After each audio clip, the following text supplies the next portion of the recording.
BS3 Network.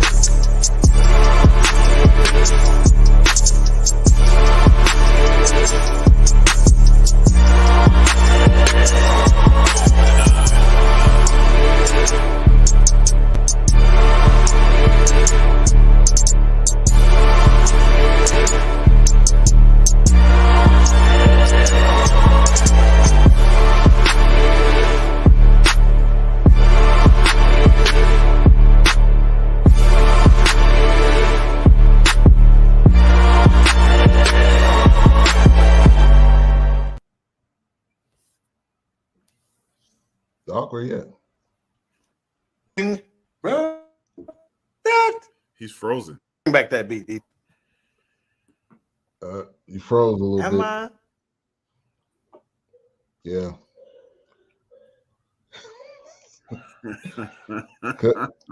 Yeah, you like super froze. Yeah. Now, hold on. Yeah. You froze giving the finger. Yeah, it's not a. That ain't froze. That's real lie. If I froze, if I lied. You lied now. It seemed like when we started to do that. I don't know why I do it. All right. Welcome to the Fourcast. We review movies, films, documentaries, a completely different way, 4 different perspectives, coming to you every Monday night at 8:30 Central, 9:30 Eastern. Coming to you tonight with a throwback, the one and only Harlem Nights, starring and directing and written by Eddie Murphy, Red Foxx, Della Reese, before Coming to an Angel. Who else? Ronaldo Ray. I mean, a star-studded cast. Charlie Murphy. Kind of the list goes on. So many different people. Arsenio Hall. But we'll be reviewing this tonight, and we'll be answering the question: is Harlem Nights a top 10 Eddie Murphy movie? That's a question. That's a question. That's a question. I'll pull it up a variety of different lists, and Harlem Nights was not in the top 10 in a bunch of them. So we could talk about that tonight. Y'all can give y'all thoughts and perspectives. You know how we always do.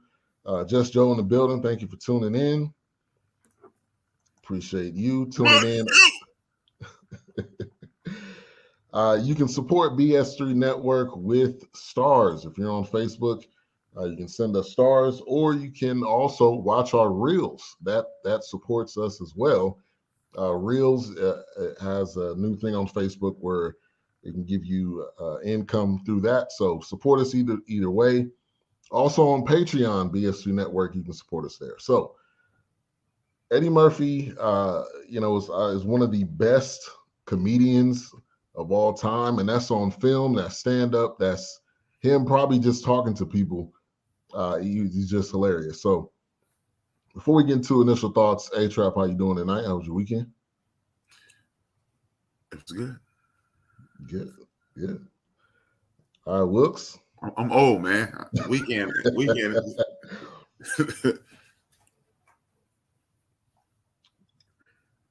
You're on mute.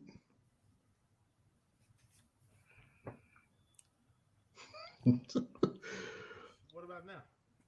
Yeah, I can hear you, but you're low. Oh, great. What's up with my mic, man? You tripping, man. It's the man. It's the man trying to hold us down. Yeah, the man trying to hold me back, man. What about now? You can't hear me? We can hear you. Still kind of low. Oh, man. Okay, well, come back to me because obviously I ain't got my shit right. I can. Can y'all hear me? Yeah. Yes. Okay, I can hear Wilkes fine. I can He's hear very it. low. It's low though. Maybe you don't have professional headsets like I have. I don't know. You got those professional monitors. Yeah. I got the top of the line, Jack. Sucker. Don't call me fucking Jack. You doing old movies. All right. Doc, how you doing tonight? Seem to be. Hey, I'm fantastic. Ready to get into this one. Ready to get, this movie brings back some nostalgia, so it puts you in a good mood. What about now? Can y'all hear me? Yes. Give it 2 thumbs up. I had to switch to more the thumbs. I don't know. I had to switch to the Logitech mic. I don't know why it even switched off of that one. So. You good? You good? Coming to America, Harlem Nights, Life. My favorite 3 Eddie movies, and like I said, we're gonna get into the conversation tonight.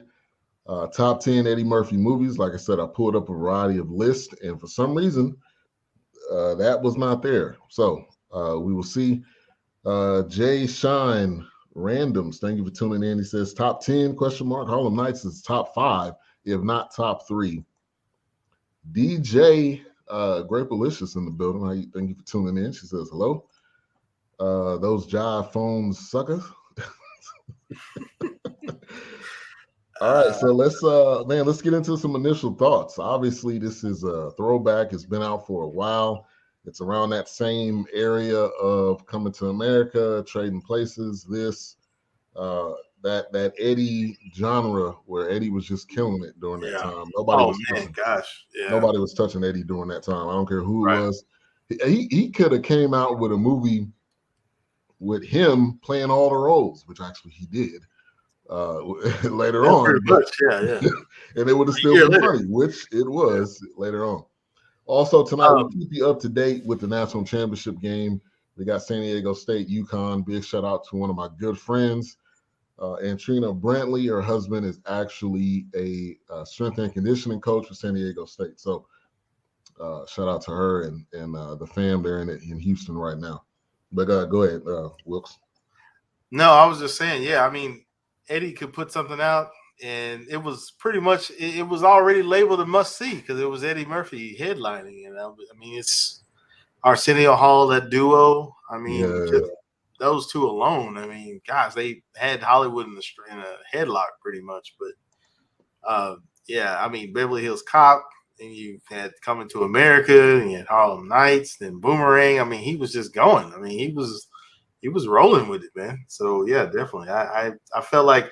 And when I watched this, the nostalgia of Red Fox and the banter back and forth with him and Della Reese, I mean, if that was just like, man, they grew up together or something, you know what I mean? Shut up. Yeah. So, and Richard Pryor, man, just him, period. I mean, that's the comedy Mount Rushmore alone right there. So, right. Yeah, no, very, very Eddie Wheelhouse. And like I said, I mean, I guess Eddie just reached out and kept the family on because I didn't know how many family members he worked with. Facts. And we actually looked this up. It was actually Eddie's cousin, but they called him Uncle. What they call him? Uncle Ray Murphy. Uncle Ray Murphy, but that was actually his cousin. He was in quite a few movies. Had some directing or producer credits. I mean, he definitely held it down for the fam. Hey. Charlie Murphy was in this movie. I don't know if he had one line. He maybe had a chuckle, or he maybe said, "Yeah." He was at the table. Yeah, he was at the table. That was about it. He was one of the crew, if you will. So, all right, A-Trap. Initial thoughts on this Harlem Nights. I'm the president of Eddie Murphy fan club. Yep, I know. You won't get me to say anything bad about Eddie Murphy. I'm even lying and say I like Best Defense. Y'all don't know nothing about that. Oh my! Wow. But I'll even tell that lie. But no, I mean, this is one of the best movies ever. I mean, this is Eddie Murphy. Sad that Eddie thought it was underwhelming. Yeah, Eddie don't like this movie. He don't like this movie? He don't like it. He didn't. It wasn't what he had in mind, but he said he always wanted to be in an era, one of those kind of movies. But I don't know. I guess he was looking for more. I don't know what he was wanting from. Shout out to Keisha, aka K Lolo, aka Willis, aka she in the building. Oh wow, that's what we doing. I guess that's what we doing. Shots fired early. Wow. This is not even 10 minutes. Would you stop doing that? Charlie Murphy had lines at the bank safe. Oh, okay. Yeah, I know this movie down, and a lot of these movies with the one-liners. Yeah. I mean, that's what Eddie in this era was perfect for. I mean, you still saying these same one-liners from what is it now? Almost 40 years. So, this has been 35. Gotta be 35. 80. No. Raw was 35.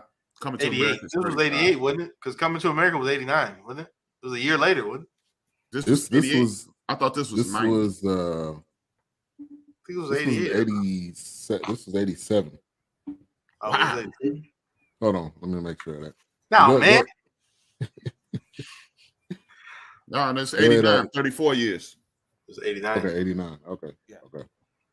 All right, Doc. And if y'all let me get to my part, I could have helped y'all with that, but y'all was too busy debating. And Nah, nigga, we don't want to hear that shit. What's the forecast for tomorrow, man? Partly cloudy, yes, guys. All right, so I'm gonna do what I do, which is reading the plot for those who may not know it, right? You know, even though this is 34 years old, not quite, really 33 and a half, because it was released in November the 17th of 89. But needless to say, spoiler alert for those who have not watched it. It's too late. Yeah. Your bad. In the waning days of Prohibition, Sugar Ray, played by Richard Pryor, and his adopted son, Quick, played by Eddie Murphy, run a speakeasy called Club Sugar Ray. When gangster Bugsy Calhoun learns that Sugar Ray's place is pulling in more money than his own establishment, the Pity Pat Club, he pays corrupt cop Phil Cantone, played by Danny Aiello, to close Club Sugar Ray down. Quick doesn't exactly help the situation when he falls for Calhoun's gun mole, Miss Dominique LaRue, played by Jasmine Guy. Again, this was released November 17th of 1989. Eddie Murphy not only directed, he did the screenplay, and he pulled in one of the greats, Herbie Hancock, to do the soundtrack. Yes. It was distributed by Paramount Pictures, so this was big box office stuff. The budget was $30 million, and the box office pulled in $95 million. So again, can black movies make money? This one just made $65 million. At that time point, it was ridiculous. And that was a ridiculous one. To Doc's point, I'm surprised that actually, I'm not surprised, because I was gonna say, why is it on Showtime if it's a Paramount production? But then Paramount just bought Showtime, so it works out. I answered my question. Yeah. Answer my question. Let me redo my initial thought. It was kind of sad to watch this, to see how many people were no longer with us. Danny Aiello, absolutely. Red Fox, Charlie Murphy, Robin Harris. Charlie Murphy. Yeah. Come here, Darkness. Darkness, everybody. Darkness. Yeah. So those are my mission. It's edging up weekly by itself. Yeah, and so H-Rap named it. Well, this is a nice segue, because he named a bunch of people who are no longer with us. So let's just give a quick rundown of some of the heavy hitters in this cast. It's a good time. So of course you got Eddie Murphy, Richard Pryor, Red Fox, Danny Aiello, Michael Lerner, Charlie Murphy, Della Reese, Arsenio Hall, Leela Rashawn, Belinda Tolbert, who you may remember as Jenny from The Jeffersons. Let's see, Robin Harris, Thomas Ford, Tommy Smore, Tommy, Miguel Nunez, Miguel Nunez Jr., Reynaldo Ray, G2 Kumbuka, that's the toothless gambler, Michael Buffer, the ring announcer, Roberto Duran, the boxer, Desi Arnaz Hines II, that's the little kid that played Young Quick, and then Stan Shaw, which played Jack Jenkins. Go ahead, A-Trap. Was you done or you had more? I was just, it was just sad because some of those people left too early. Robin Harris, Charlie Murphy, Ronaldo Ray, Red Fox. Not that we want anyone to be transition, but Ronaldo Ray, Red Fox, Della Reese. Richard Pryor. Not even Richard. You kind of expect it, but to see that many people who are no longer with us and a few of them gone too soon was kind of melancholy. I agree. Big shout out to Amy, co-host of Raising a YBK in the building. Thank you for tuning in. She said, Coming to America is my number one favorite movie. I 100% agree with you on that, with Harlem Nights being a close second. I've seen it a gazillion times and can still watch it now and laugh like it's the first time watching it. Eddie is king. I agree with you. And we got the Intellect co-host of Perspective Podcast on Thursdays at 8:30. Said salute to the cast and listeners. What's up, good people? Della Reese. What's up? Yeah, rest in peace to her. Tommy, and the fact that his name was still Tommy in this movie, I felt like was dope. And it seemed like he was in another movie where his name was Tommy. I don't think he was in anything where his name wasn't Tommy. Yeah, I mean everything he was in, his name was everything Tommy. He was in, it's Tommy. It's like even his mama's stomach. Tommy. Everything he was in. He wasn't Tommy yet. Yes, he was. He was baby Tommy. He didn't know that he was Tommy. That's probably what they were calling her coochie. Oh, my God. Dum, dum, dum,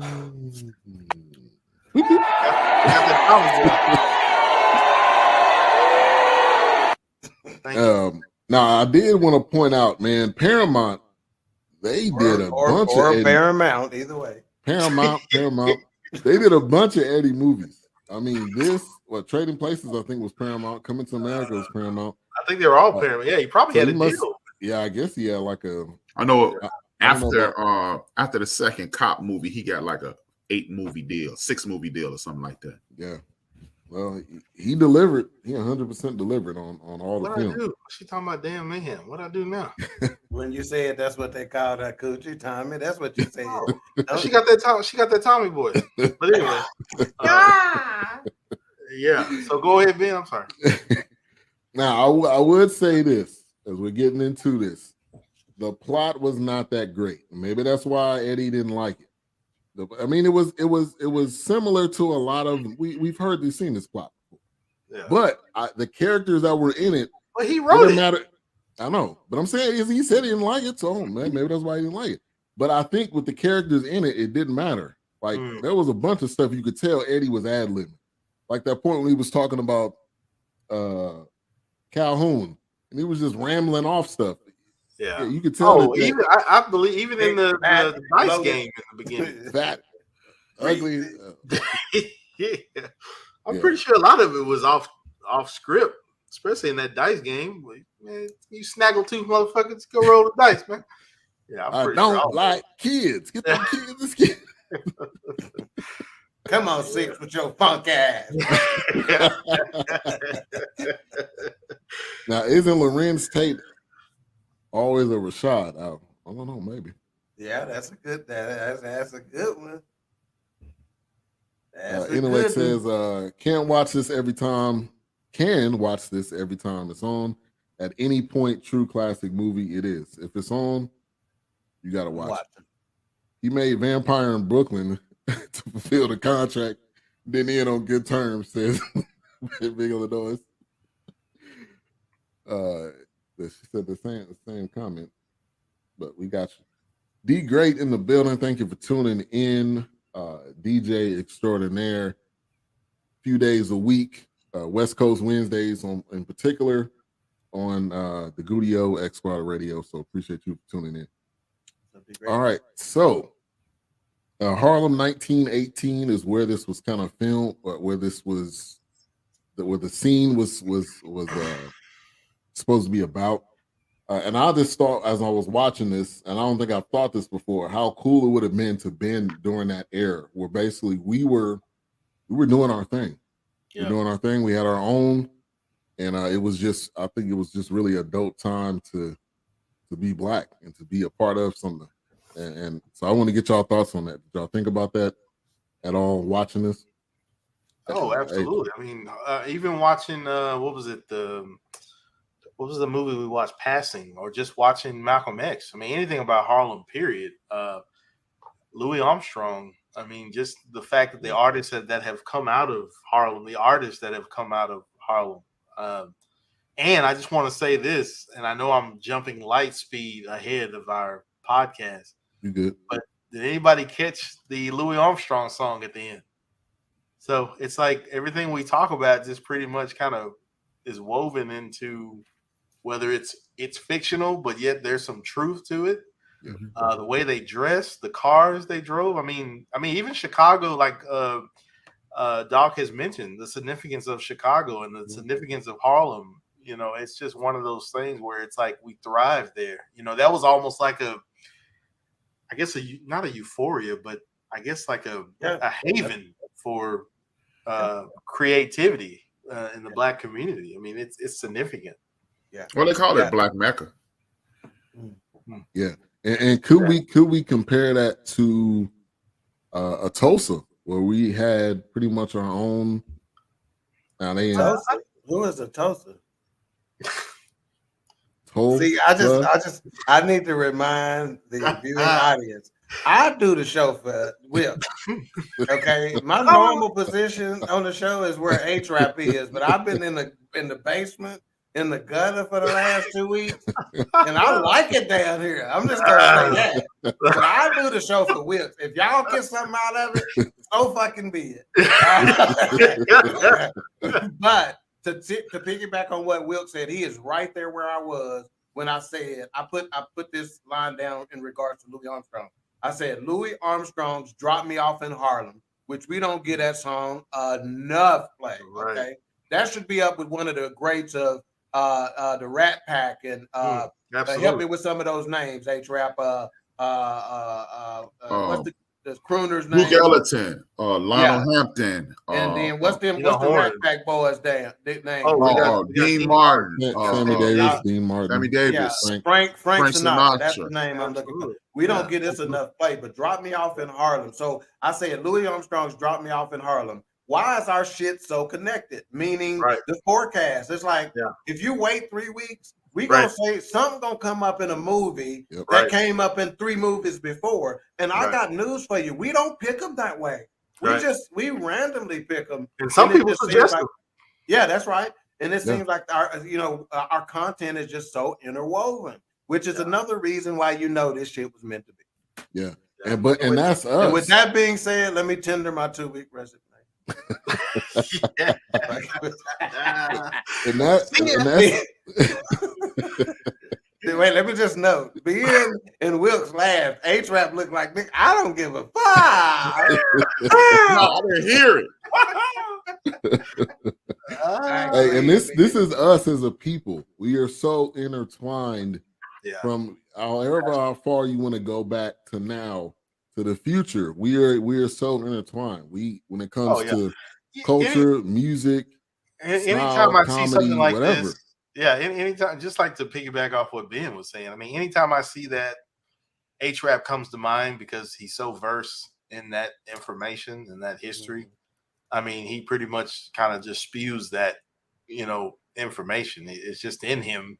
So when I watch this, I watch it. What is H-Rap saying? What is Doc saying? What is Ben saying? Did they catch this? Did they see that? I mean, immediately when I heard that "Drop Me Off in Harlem," I was like, man, Louis Armstrong. Like, it was like, we just talked about Louis Armstrong. Oh, I'm on it. Yeah, I was on it, man. Yeah. All right, so the opening scene, which was great, all of that cast to be there, and then when he said, I guess he does have bad luck with kids. Headshot. It was just after he got shot in the head. After he got shot in the head. It was just perfect comedy. It was basically like a comedy cipher. Basically, I felt like that scene was just off the hip. That whole scene felt like it was off the hip. Like, I didn't feel like that was written in. That was just them being who they were at that point. Which Ben illustrates perfectly to me this project that we've been discussing. In certain scenes, I said, you just let it roll. We done seen this a million times. You don't need to write a screenplay for this. Just let it go. Right. We can right now, we could go stand around a pool table, us four shooting pool, and we can shoot a scene from a movie. Right? Imagine the boomerang scene. Right? When they had the, when they had the getting lunch. You think we need a script for that? Right. Yeah, let us go. And we done had a couple movies. And to Doc's point, there's movies like that right now. There was one with oh gosh, I can't think of his name, but he's playing Deadpool. Ryan Reynolds. It's literally centered around him buried alive in a coffin. The entire movie takes place with him buried in a coffin. Wow. There's another movie that Tom Hardy did. The whole movie is based with him driving in a car and having different phone conversations. So Doc is absolutely right. Deion Cole said all his scenes were ad-lib. And and You People. Blackish. Oh, You People. Oh, I bet. Because it just comes Deion at that point, Deion it just Cole's comes underrated. He don't get a lot of respect. Yeah. He this generation Sinbad. Wow, that's Yeah. that's Yeah. a great analogy, man. Yeah, absolutely. Now so Wilkes mentioned about being black in this era and that kind of stuff, and I made a note. I said I like movies set in this area. In this era. But I'm not a big fan of the music early on. There's a whole, for instance, Louis Armstrong song, notwithstanding. But early on, they were being too mellow with the music. Yeah, I just wasn't feeling that early on. Yeah, from the big band, low drag, they can. There you go. I wasn't feeling that necessarily. I understand they were trying to set a scene, so to speak. Right. But it was, and I didn't really pick up on that when the movie first came out and I was younger, right? 30-something years ago. Mm-hmm. I probably wasn't paying that much attention to it, but right. now with the way we review movies, I'm like, I'm not. I like movies set in this area. Like I love the costume. I love, wardrobe, hairstyle, I loved all that. But, the music early on was an issue. And maybe it was a licensing thing at the, maybe they could squeeze in Louis, but I don't know because I didn't recognize. Well, I heard the other Quincy Jones. They got that swing. Well, remember, Quincy Jones. Herbie Hancock is the one doing the music. So you think with Herbie on scene, you could get around a lot. He got enough content. You get around a lot of licensing issues. Yeah, I don't think it was a licensing issue. I think they were just creating a nostalgic sound. Because I think people would almost find it offensive if you did Harlem 1920s and don't do Billy. And they did a lot of Billie Holiday in this. Billie Holiday was laced throughout this. Yeah. Right. And like you said, I think it was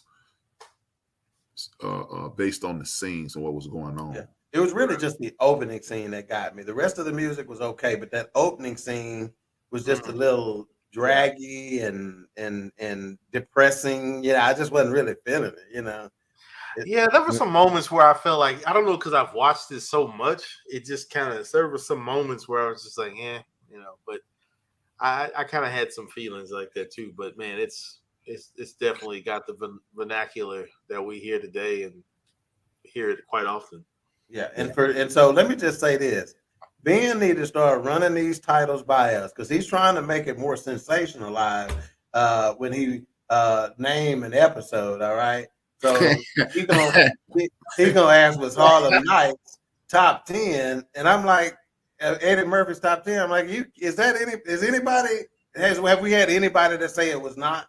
That's what I said. That's a question. I mean, and the reason why. Top 5, you might can argue. Top 3, that's a debatable, But shit, that ain't even debatable. It's definitely, I think because of the era that it's set in, I think it's even if I hear the term Harlem Nights, I'm thinking Eddie Murphy. Even if I hear Harlem, I'm thinking Eddie Murphy. It's just one of those like, oh man, that's an Eddie Murphy movie. And I was gonna do top 5, but then I seen so many lists from different websites that didn't even have Harlem Nights in the top 10. Wow. Now, so let's see, wrap it up, which this is Big Mo. He said Coming to America, Trading Places, Nelly Professor, Harlem Nights, Beverly Hills Cop, Life, You People. We got You People in the top 5. I don't have a problem with that. 48 Hours and Boomerang. I damn sure don't have a problem with that. If that's considered and that is considered an Eddie Murphy joint, right?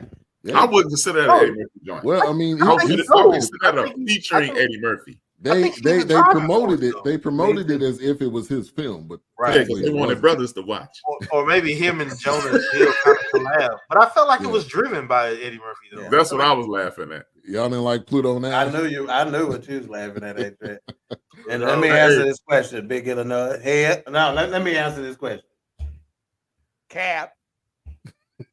Hey man. Hell no. Hey man.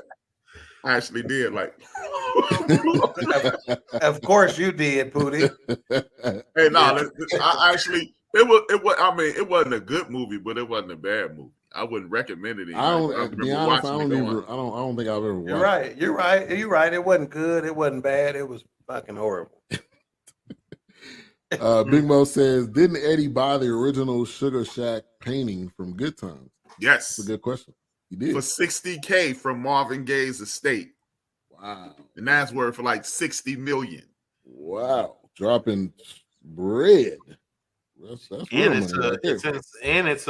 It's an inside art cover to one of the Marvin Gaye's albums. And it's the background of H-Rap show. Yes, it is. Yeah. We got the artist, formerly, currently, maybe still known as Bonita A. Whitfield in the building when the album waiting dropped. on her and Jill Scott to cut I'm about to say, when that Neo song collabo with you and Music, Soul Child, and Jill Scott. Badu. She said, great discussion. Yeah. And Big Illinois says, yeah, from Marvin Gaye estate. Yeah. That's big money right there. Absolutely. All right. So they fast forward 20 years later, and you see Tommy, well, not that he wasn't initially there, but they're basically in the club, and Eddie is the young kid that was there. And when Tommy came in, I was obviously I've seen this numerous times, but to see him now, knowing that he passed away, I felt like it was a pretty dope scene. And that laugh, like I don't think anybody has a laugh like that, man. Classic. It was in rare form.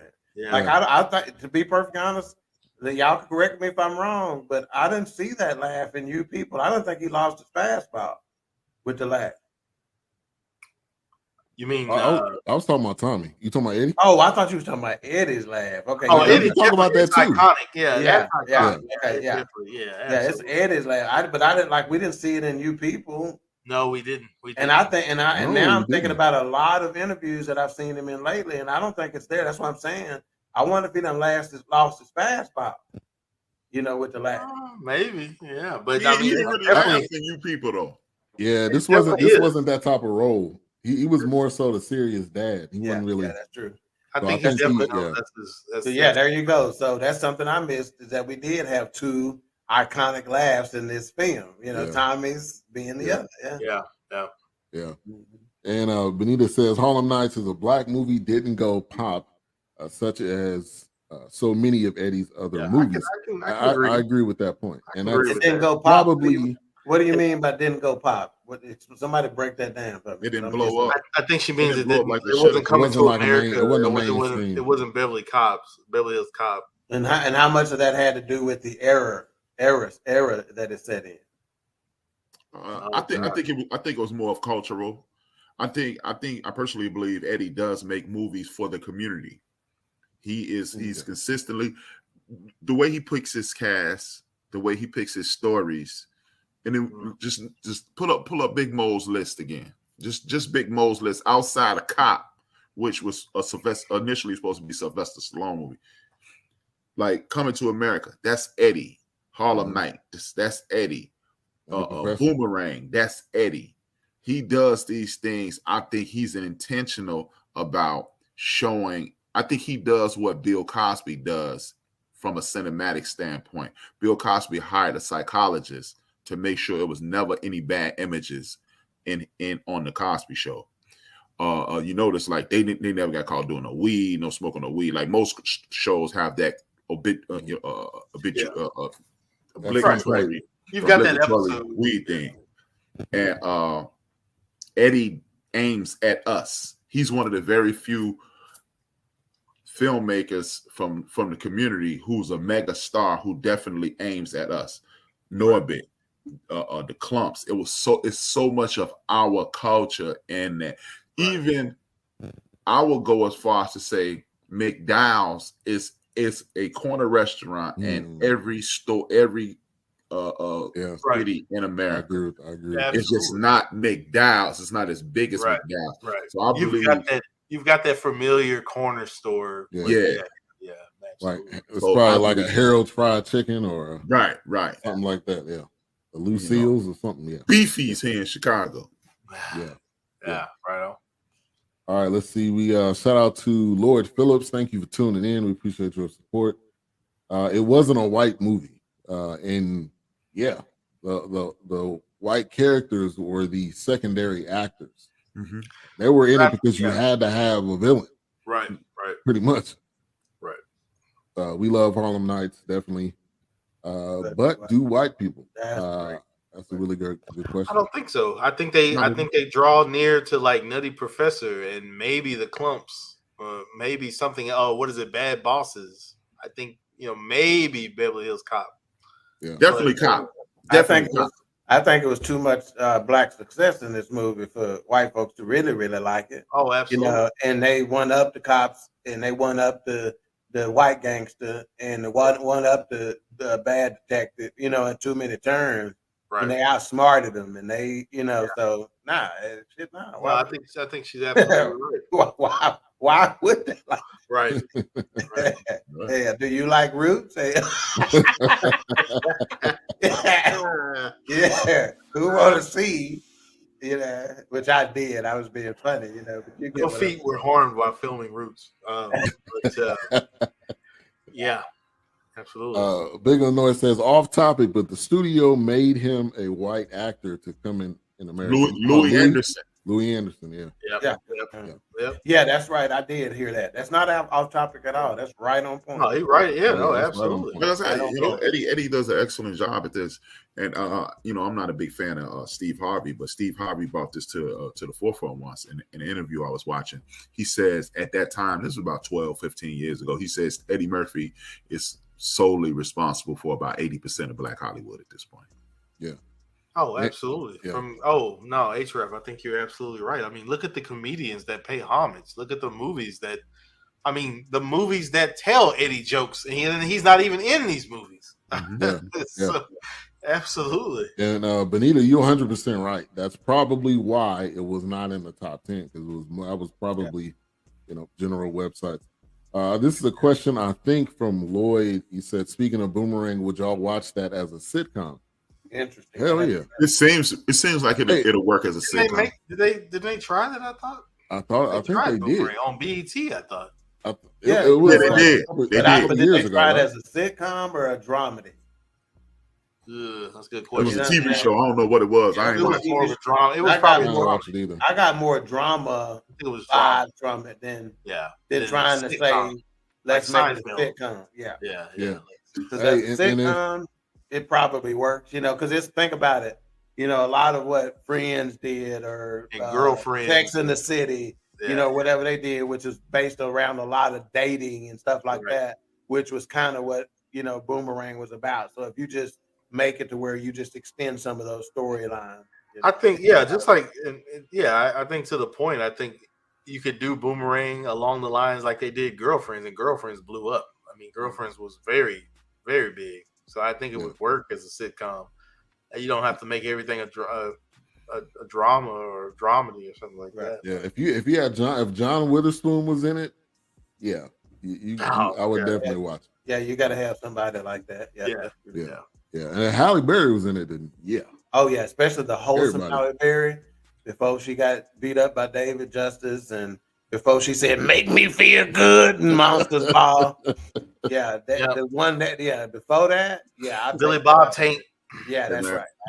David Justice threatened to sue her about that by saying that's what happened. Yeah, he said he didn't want his daughter. He said he didn't want his daughters to think he was beating women, and she came out and recanted it. But you are beating. Really? But you are beating women, though. What does it matter? No, he said he didn't do it. And she recanted, so you don't. She recanted. You know something we don't with? No, I'm just talking.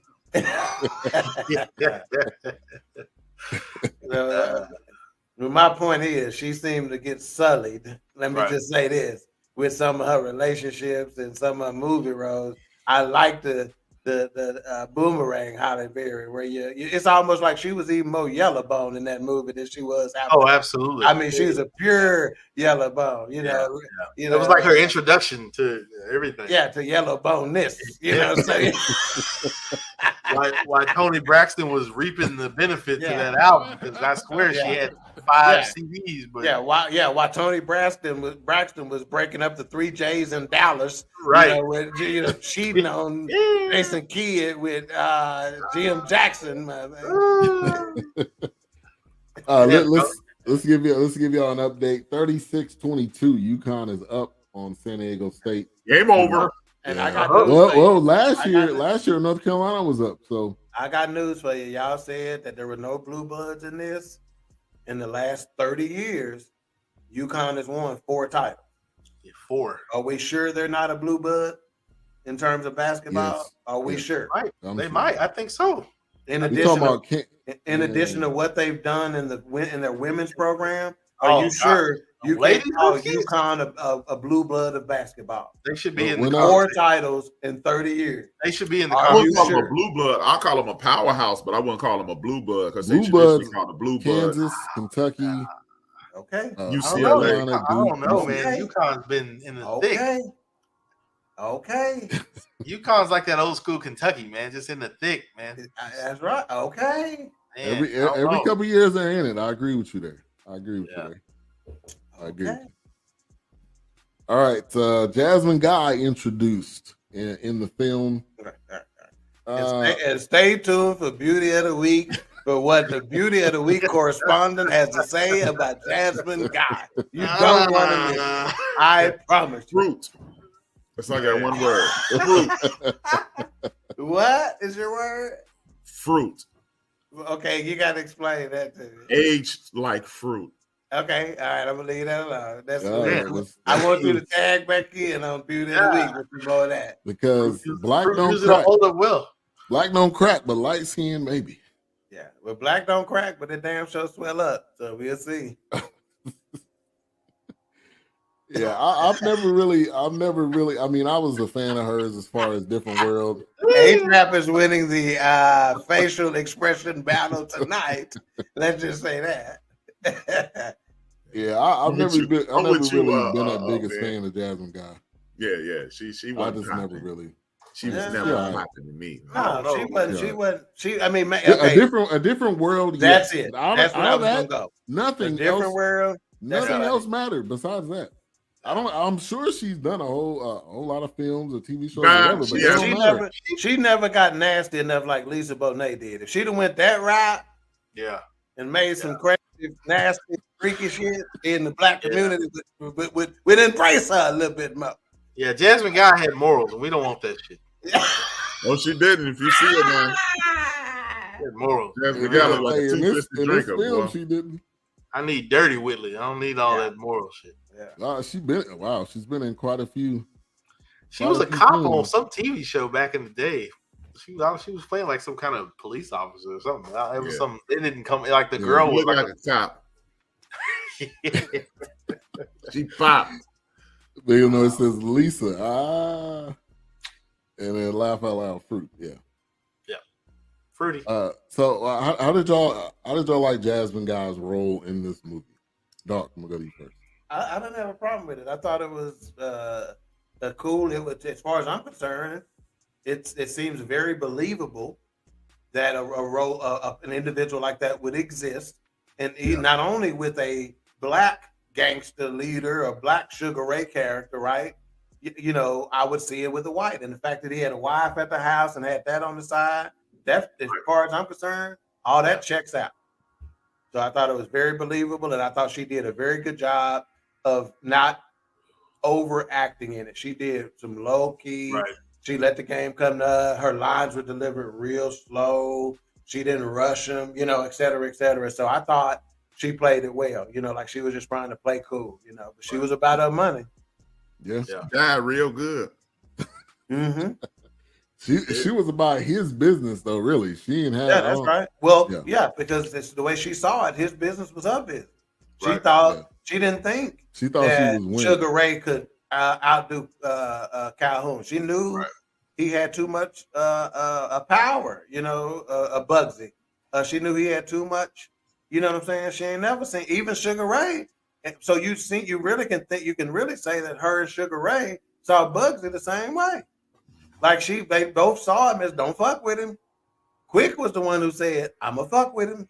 Yeah, you know. So yeah. So shout out to CJ. Said good evening, y'all. I'm a little late, but definitely Harlem Nights is the top 10 Eddie movie. Not to mention the all-star legendary lineup. Yes, we've definitely been discussing that. This is Big Mo. He said her character was boring, which I agree. I mean, I know that's what the character what was it supposed to be? Yeah. I felt like she was supporting. Like she wasn't. Right. What was she Did supposed she to sell be? it? Yeah. She didn't sell it though. She didn't sell it. I mean, What? What was she supposed to do? I don't think it was meant for her to be the believable. main. Yeah, I think she was support. I don't think she was meant to be the main. Lila Rashawn was too, but Lila Rashawn killed her character. That's the difference. Sunshine, she wasn't fucking Sunshine. Sunshine was supposed to do what Sunshine did. She sold it better.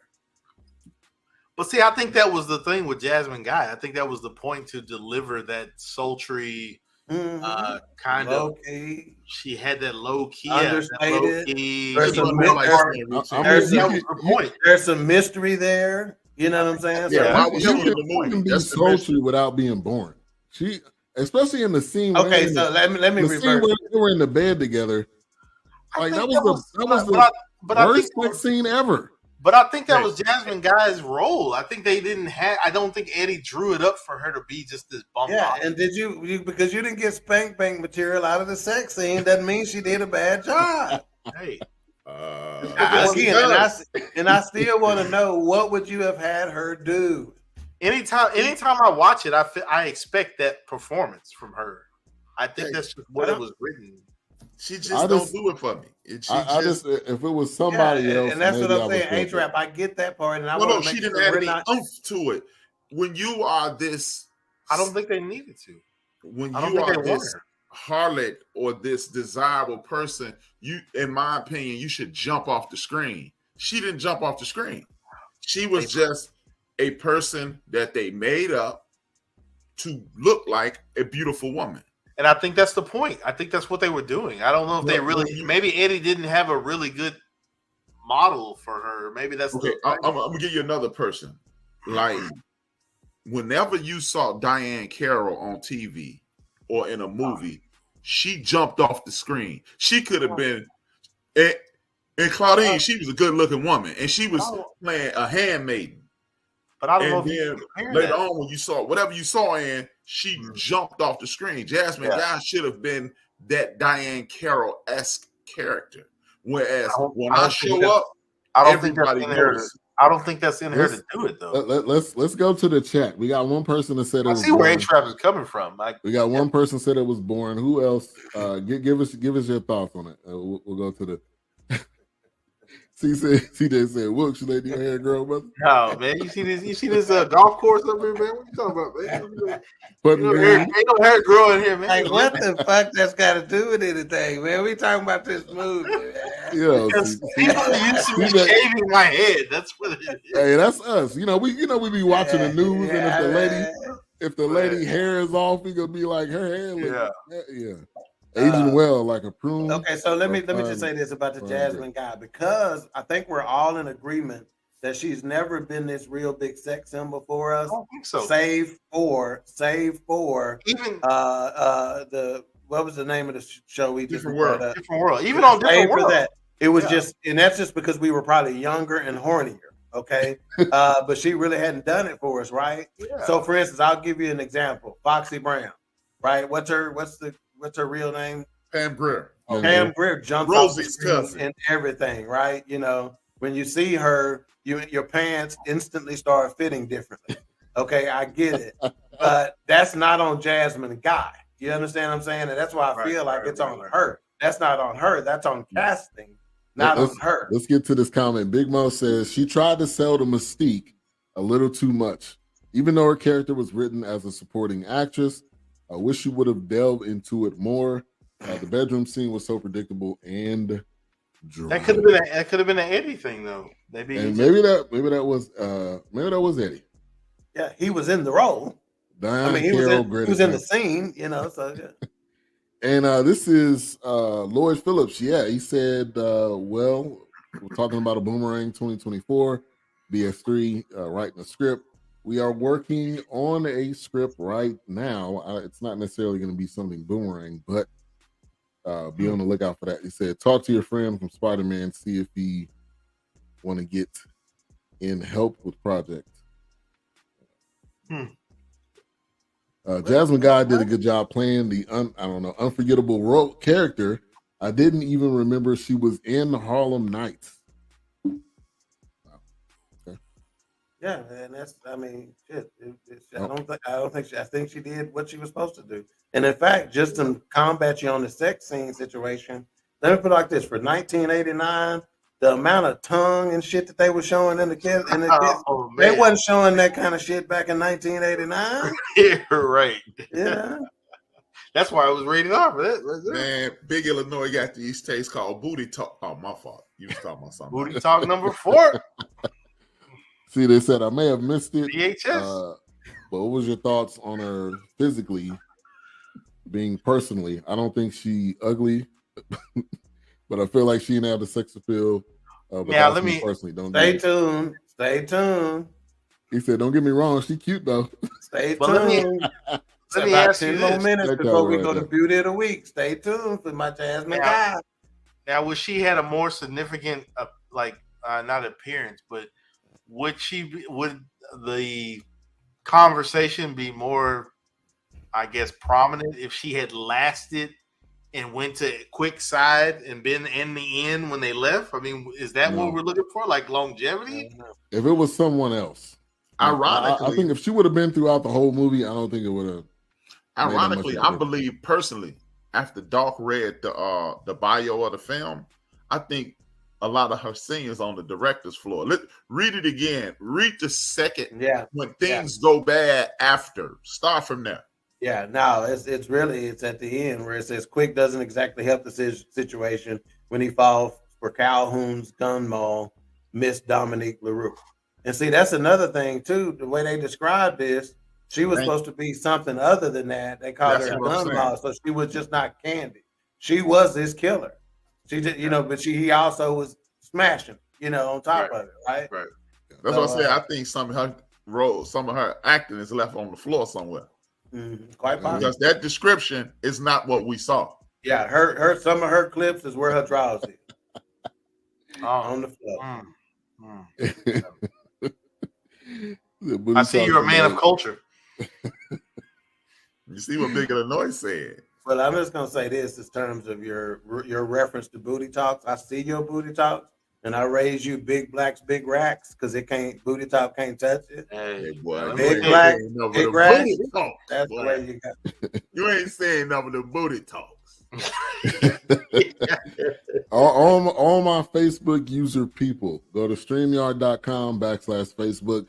Give Facebook access so we can see who you are. This is Big Mo. He said Eddie spoke on allowing the cast to improv and be free on set. You could tell that most of the cast took advantage of that. I think Jasmine is a great actress, but you could tell she was a young rookie actress. And the characters that took advantage of that were comedians. There's a more likelihood that comedic actors and actresses are more likely to take advantage of improv than non-comedic actresses and actors. Right. So, and I don't think anybody would fucking confuse Jasmine Guy with a comedic actress. Again, save for her role. I was gonna say just save for her role in, different word. Why can't I remember? You needed Debbie Allen now. That's what she do. But you were probably busy signing up for the military by that time, so you weren't watching Different World. No, I wouldn't. Somebody said, "Huh? Who's this?" Huh? Oh, talking about he's probably talking about your how to let StreamYard get. He doesn't know how to do that. Yeah, because StreamYard, whenever you're in a Facebook group, it's not going to show your name unless you go to the website. We'll put it in there right now. Unless if you're tuning in, probably on this maybe show for the first time. So I'm gonna put it in the chat right now, and then you can just click that link. Maybe. Okay. All right. The one of the best scenes of the movie, Della Reese versus Eddie Murphy. Oh yeah, that's what I'm talking about. Oh, yes. You want to use trash cans? She just kept raising up like, oh, you want to do that now? Huh? Okay, okay. Hey, but that was one of the best scenes of the movie. We talk about the getting shot in the pinky toe, and then it was like, oh, hold me back. When he was about to go outside. Yeah. That was classic Eddie. I feel like that was ad lib. I feel like that was. Oh, I know. Yeah. Yeah, and Della Reese, she acted the hell out of her role too. Like, Oh yeah, that she wasn't touched that. by the angel, Della Reese. That was not. If you walk not touched by an angel. down the yeah, that was way before that. Ah, he said touched by the angel, man. Yeah, that was touched by the angel. Yeah, she wasn't touching no angels then. Yeah. But this again, this goes back to Benita's point. He makes movies that we understand. He speaks directly to us in his film. And that's why they don't make 2 or 3, 4, 60 million at this time wasn't an insane amount of money because you weren't getting no $100 million movie unless it was something of the nature of Cop that did cross over. But again, when you see Della Reese, like even when he apologized to her, we know that scene, we ain't shooting nobody in the foot, but you have to go make amends with the elder in order to move forward with your life. So I really, like Benita said, I really dig the way Eddie Murphy gets down. And, like Eddie Murphy, it's this one dude, the one dude from the barbershop scene who say Martin Luther King. Eddie Murphy met him his freshman year in high school. They've been hanging since. It just shows you type of class Eddie has. He puts the fam on. Yeah. Just Joe says, so is that the same Della Reese Ray Gibson was talking about in life? And I know you brought this up, A-Trap. My man Joe. And you brought this up. Williams there. That was a Williams. Right. So talk about the parallel between life and. No, I was just kidding. It is. It could almost be a prequel or a sequel to life. I was joking, saying that Ray Gibson is really Vernus Brown after they lost all their money. Yeah. I was just joking. It was set in that era, right? It was still. It was in the same era. Prohibition running. Prohibition was big in both of them, and moonshine. Yeah. Running the shine. moonshine. Yeah, it's just again, but this the beauty. I believe people like Tyler Perry, Eddie Murphy, and a few others, they make movies directly for us. They have us in mind as they record their movies, as they cast their movies, the dialogue in their movies. I would like to see who does the majority of the writing for Eddie, because clearly, as you guys have mentioned on several occasions, they allow these people to improv. A lot of these things are improvisational, but you still have to set the scene, much like my man Larry David. Larry David has had a hit show for about 12 years, and he's never written a script for that show. He outlines the show and allows the characters to go from, this is what we're doing, and then when they hit record, you're on your own. Is that the Larry David from Curb Your Enthusiasm? Yeah, Curb Your Enthusiasm. And Seinfeld. Yeah, from Seinfeld. Now, Curb Your Enthusiasm, they have never written a script for that. They write outlines. This is what we're gonna do. Go. Ben, that's exactly what I'm talking about. Yeah. But A-Trap, to your point, okay, you said that they write with us in mind. I don't disagree with that, but I just got a 3-dimensional look at they write with us in mind. Is it that they write with us in mind, or is it the fact that we are the us in their mind? If that makes any sense. In other words, because they are black, they are us. Right. In other words, so they are just doing what a lot of big studios probably try to restrict, and that is not allowing them to be us. Like, in other words, if me and you go write a script in Hollywood, what are we bound to? Are we bound to what Hollywood's going to allow us to do, or are we going to do it the way we would do it because what's in us? And so as a result of us just being our natural selves, it just speaks to us naturally because that's who we are. I believe if we look at it that way, we will lose his genius. Okay. Because his genius is, as you state, I'm going to do this my way. But how many people don't have the intestinal fortitude to do it their way? They want Dolph to like it. They want Wilkes to like it. They want Ben to like it. And they want A-Trap to like it. Instead of just writing a script that everybody should like. Yeah. Deion Cole is the perfect example of that. Deion Cole don't tell black jokes. He tell jokes that black people can assimilate to, but everybody else can get. Yeah. And I think Eddie writes jokes for us. Yeah. And then everybody else, he's genius enough to everybody else can follow suit. And he's Eddie, which allows that to come in. Yeah, good point. Good point. See, they said that's literally my favorite part. She was swerving quick. Then he had Red Fox commentating. Yeah, I mean that scene was just the scene was just perfect. Absolutely. And I see they said that's a really interesting parallel. A-Trap. I've never thought about that. Yeah, A-Trap. I was just being silly though, CJ. I was just being silly. Like, you know, like I said, I half-ass like Pluto Nash, so you can't pay. When it comes to Eddie Murphy, I'm ridiculously biased, CJ. So don't. It ain't genius, it's bias. All right, and it's that favorite time of the show with the ladies and the fellas all love, and it's the one and only Beauty of the Week.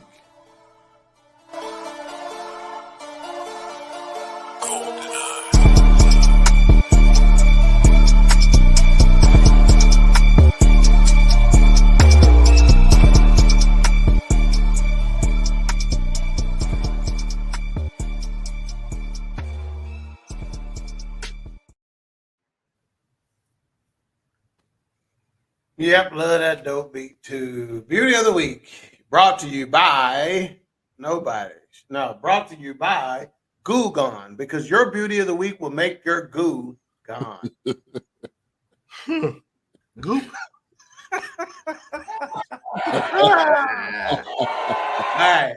So, as you Brought to you part by Monica Lewinsky. wow.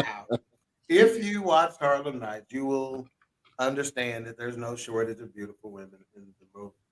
So there were some candidates. One being, again, as I mentioned her earlier, the young lady who played now I forgot her role in the Jefferson Penny. Not Penny. Jenny. I knew that's what you were. Yeah, so she definitely gets an honorable mention. Let me see. Belinda Tolbert is her name. She played Annie in this movie, which was Sugar Ray's woman. Okay. So she gets an honorable mention. Another individual gets an honorable mention who's been the subject of much conversation and debate in this program thus far, and that is Jasmine Guy. She gets an honorable mention. The reason why she didn't get it is because Jasmine Guy looked like Prince. Yes. Here's the funny thing. I wanted to say this and the funny Doc brought this up. Prince was probably not available for the role. Right. Hey man, I should have downloaded a picture of her. If you have not seen Jasmine Guy in this movie, freeze frame it on a couple of scenes. If that ain't Prince, man, look, Doc is all in my head right now. Because I was watching this show, I was like, man, they probably couldn't get Prince for the role. And you know how much Eddie Murphy loved Prince. That's exactly what I was going to say. I was like, come on, man. That's exactly what I was going to say. So I was torn. This is the first time that I've been torn on Beauty of the Week based on this. And I want to get y'all's take on it before I reveal Beauty of the Week. Beauty of the Week, is it about what they look like in the role and at the time of the movie? Because the reason why I just struggle with this, because we don't do a lot of throwbacks, right? So is it what they look like at the time in the role or what they look like today? In the role. I think it's just throughout at the time. Throughout and I know where you're going with this. Got two because if we do a throwback and we do a '70s movie and you mud ducking now, it's over. You know? There's going to be very few people who can sustain like this 40 years. Yeah. Okay, so that's where I was leaning to. But because of that, I was kind of going back and forth between Belinda Tolbert and our winner of Beauty of the Week this week, the incomparable Sunshine herself. Yeah. Underrated. Underrated. Well, that looks like a high school photo. Underrated. And she was popping back then, right? You know, she was popping back then. You know, as you can see, you notice that there are some thickness differences in a couple of these shots. and I'm intentionally waiting until I go to the reason why I asked the question about whether it is beauty of the week from a then or a now perspective, is because she is still gorgeous. I'm not gonna say she's still pretty, but somebody said earlier, black don't crack, but it damn sure swell up a little bit. So I'm gonna remember it. I'm gonna remember you like you was. Let's just say she looks like that air that fills up in the bag of bread when you spin it so you can put the twist tie back on it. A1, baby. A1. Wow. A1, baby. This is supposed to be an honor, Mr. Rashawn, but apparently Wilkes is taking it somewhere. So for the family members on the front row, this is actually an honor of your beauty as opposed to the bread bag analogy. But as you can see over the years, like she's even got that. This is how I describe her beauty. It's kind of like that girl next door, love and basketball, kind of like not drop dead gorgeousness, but girl next door beauty, kind of situation. Hey, she was drop dead during this time. Nah, she's not drop dead gorgeous. She was, because everybody used to love I don't know about ex-wife. She's not drop dead. She is what Mike Tyson's ex-wife. That's girl next door gorgeous all day long. Okay, I'm gonna give you an example, and I'm gonna take this out. No, this is a good picture to leave up because we can still see our faces. But there was this individual who worked in the media. Okay, and so she was in the press box, and you've seen being in the press box at Stars games recently with me, and being in the press box during the NCAA Women's Final Four this weekend. There are some attractive females that's come in, right? However, there's a difference between press box hot and on the street hot. Yes. You understand what I'm saying? So for the press box, you hot. On the street, you a foe. In the press box, your ass a. Okay, so Lela Rashad is again gorgeous. I'm not kicking her out of no beds, but she is more girl next door gorgeous as opposed to drop dead gorgeous. Okay, where would you put Nia Long then? Nia Long, that's now I refer to Sanaa Lathan, okay? Because Sanaa Lathan is one of my all-time favorites, okay? Nia Long, until Jody did it the way not Jody, what's the dude name? Well, that was Jody's character. No, it wasn't in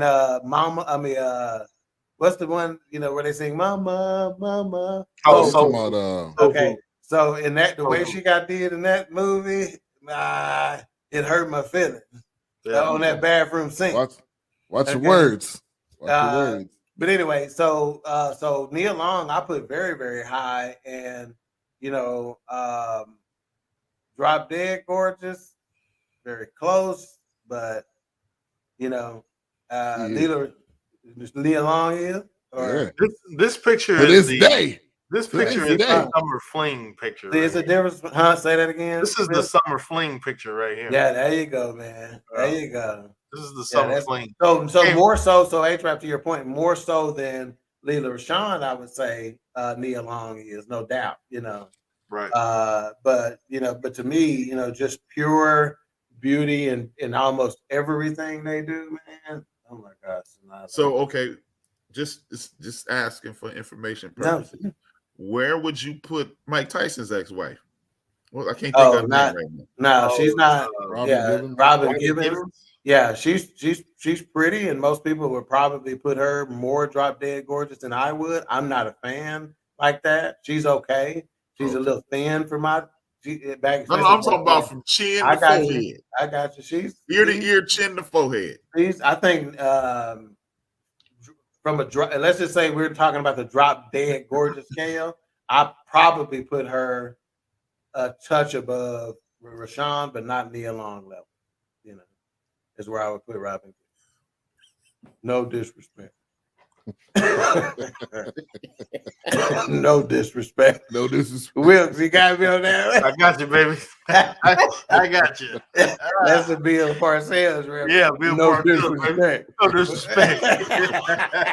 No disrespect. Yeah. All right, Big When Tuna. you just said the most disrespectful shit you can say. Right, exactly.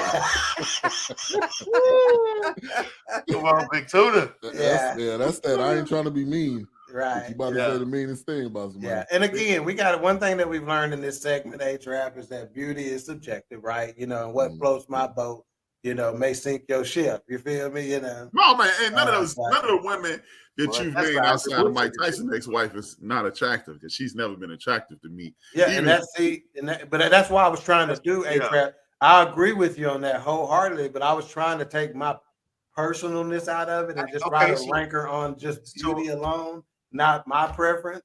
So I got a question. What about Vivica Fox? Does she fall in that? When she was on Out All Night, when the Will Smith joint about Independence Day? On Independence Day, Vivica Fox, holla at me. Okay, and her character on was it Soul Food as well? Her character, he's just said Out All Night. Out All Night. Booty Talk. Killing the game. She was in Booty Call. Booty Call with Booty Talk. My bad. What I was getting with her character. Yeah, her character that she's played on some roles, I think Soul Food was one of them. It's very enduring to me. So you put that with her Independence Day beauty, I'm all over it. Yeah. Yeah, until she started putting that gook in her face, she was killing it. Right. I agree.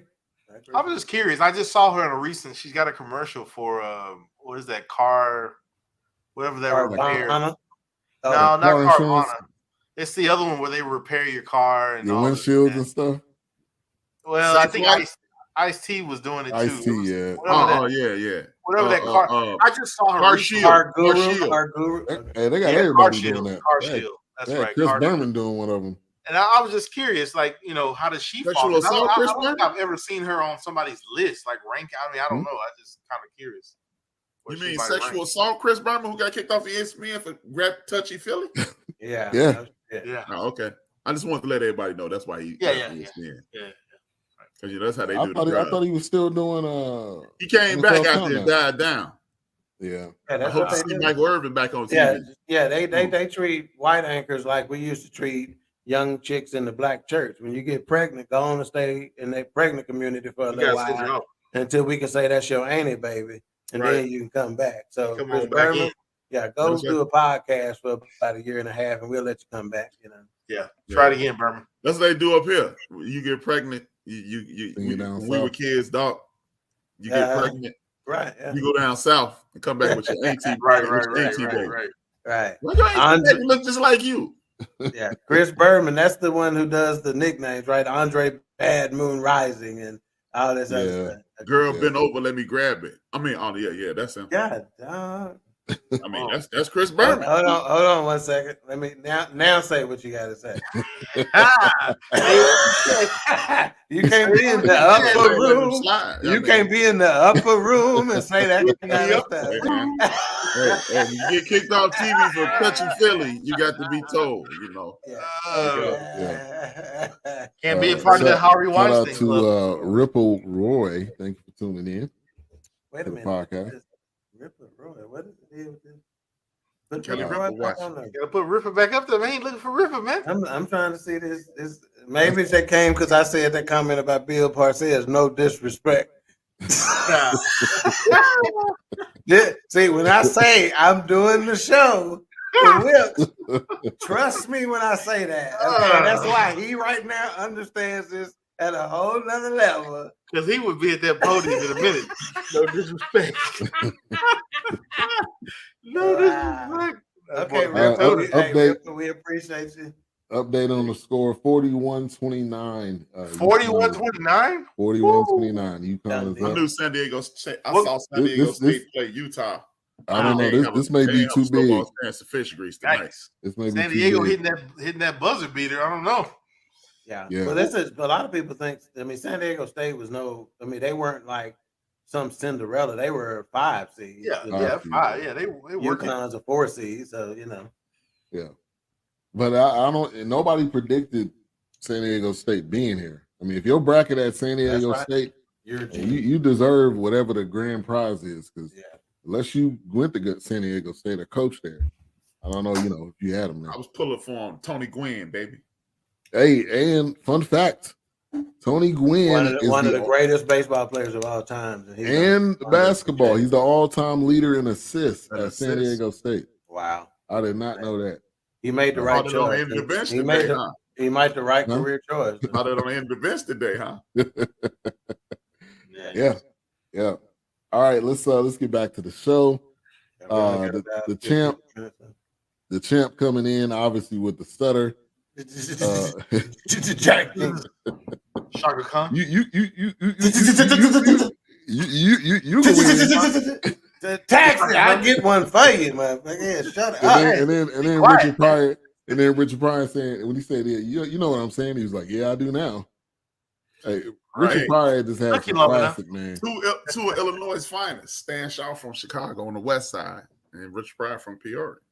Yeah, and so let me ask you this. Speaking, go ahead. Did I cut you off, Richard? No. Phyllis Golden, his daddy used to own the 1817 club, 1819 club. 1815 club was 1815. I done went to the wrong number. 1815 club on Roosevelt and Wood. You know it was an odd teen number, but we just don't know. Yeah. 15, it was 18 and a teen. And an odd teen. Exactly. Teen with a teen.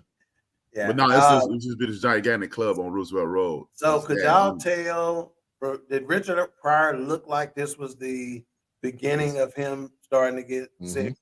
Yes. Okay. Yep. I remember thinking that when this came out. Me too. And I like looked he wasn't healthy. Yeah, I looked that up for that reason. So while making Harlem Nights, Pryor, he didn't want to go public saying he had MS, which he actually had MS in 1986. So they knew, obviously, or he knew. I don't know who all he told, but you could tell he was. Yeah, he didn't have any his snap, any jitters or anything like that, but it just seemed like his reflexes were off. Right. Yeah. Even his quickness when he would get real bug-eyed or he would, talk and spin around and look around. He was more kind of, deliberate. Yeah, he was calculated in his movement, Yeah. He was moving like I walked downstairs and shit. Real carefully. Man. I mean, even in the beginning where he was laughing and cracking those jokes. Right. It wasn't the same Richard Pryor. You could kind of tell. Yeah, you could kind of tell. Yeah. You could tell. And I was like, man, I wonder when he was diagnosed with MS, because I mean that would kind of line up. But and Richard Pryor, that's my all-time favorite comedian right there. Yeah. Real all-time.